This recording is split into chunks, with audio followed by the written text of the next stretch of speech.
Good evening, this is MNews, and tonight we bring you an urgent and historic report. The Chinese capital, Beijing, is facing one of the most devastating natural disasters in its modern history.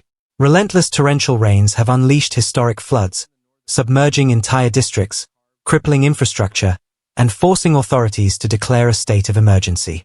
In scenes once thought unimaginable for one of the world's most powerful cities, we now witness neighborhoods swallowed by water.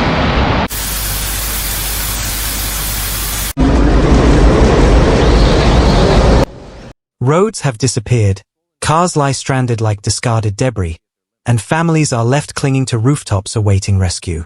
The floodwaters engulfed Beijing with terrifying speed. Humans struggle as thousands are displaced and entire communities are submerged. The larger question: is this disaster a symptom of a climate crisis reshaping our world? Stay with us, as MNews delivers the full story of how Beijing, a city of more than 20 million people, was brought to a standstill by an unstoppable flood. This is not just another storm. This is a historic flood, a disaster that has already altered lives, destroyed homes, and challenged the resilience of a nation. As the torrential rains intensified, Beijing's streets were transformed into violent rivers. Vehicles were no match for the surge. Cars and buses were tossed aside like toys, their engines drowned, their drivers fleeing for their lives.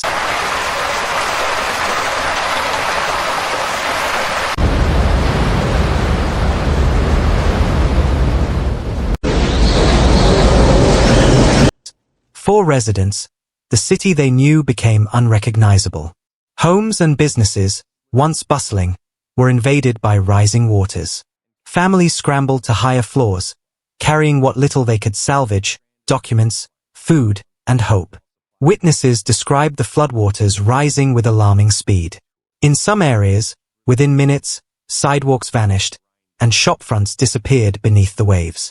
Panic spread as power outages struck entire districts, plunging neighborhoods into darkness. Rescue teams rushed to the worst-hit zones, their boats maneuvering through submerged streets to reach the stranded.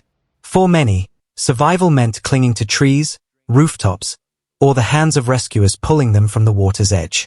The first hours of the flood revealed the chaos of a city unprepared for such scale. Residents cried for missing loved ones, and communication lines faltered. Mobile networks collapsed in pockets of the capital, leaving thousands cut off, uncertain whether help would arrive. By the second day, the flood had become a siege.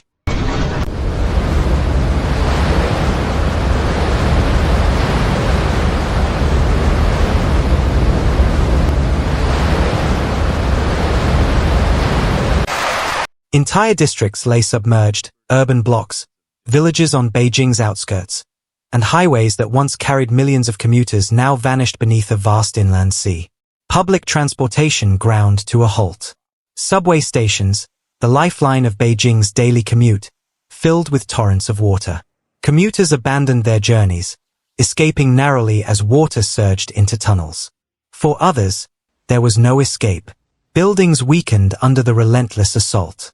Homes collapsed, shops crumbled, and roads fractured, leaving jagged ruins where communities once thrived. The destruction was not limited to property.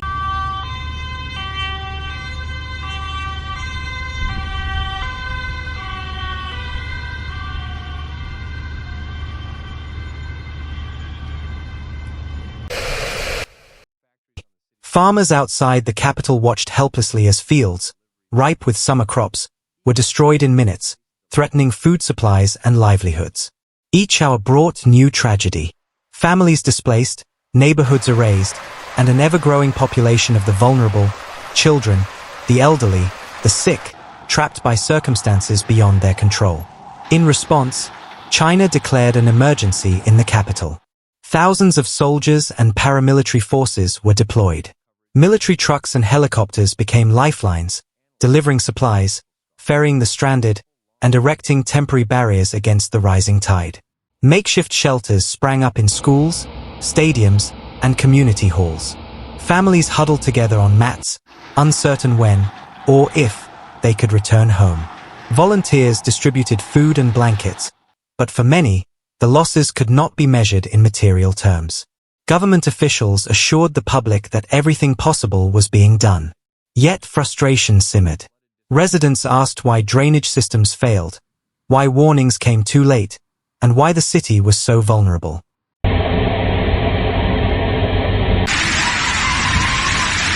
At the same time, acts of courage emerged.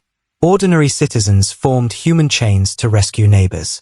Shop owners opened their doors to strangers, providing sanctuary from the flood. Beijing, though battered, showed its resilience in the darkest hours. This flood is not an isolated incident. Experts warn that Beijing's disaster is part of a wider pattern. The climate crisis accelerating extreme weather. China has faced devastating floods before, but this event is historic. Meteorologists confirm that rainfall levels reached records not seen in decades. Infrastructure designed for a previous era is now overwhelmed by storms intensified by a warming planet. Beyond Beijing, the story is global. Europe, South Asia, the Americas, all have faced catastrophic floods in recent years. Rising seas and unstable weather systems are reshaping our world, and megacities like Beijing are on the front lines. The human cost is staggering. Lives lost, families displaced, economies disrupted. But the long-term cost is even greater. How can nations adapt? How can billions be protected from a future where disasters like this are no longer rare, but routine? As floodwaters slowly recede, Beijing begins the painful process of recovery. Homes will be rebuilt, roads repaired, and power restored. But for thousands of families, the scars remain, the memories of water rising, of possessions lost, of loved ones taken too soon. This flood is a test of resilience, not only for Beijing, but for humanity itself. It forces us to confront a future where natural disasters are growing in scale and intensity. At MNews, we will continue to follow the aftermath of this historic disaster, bringing you updates from the ground and the voices of those most affected. For now, we leave you with these images: a city battered, a people enduring, and a warning echoed worldwide. The climate crisis is here, and its toll is undeniable. This has been an MNews special report. Stay with us for continued coverage, and thank you for watching. Subscribe to our YouTube channel to continue get up-to-date disasters as they happen.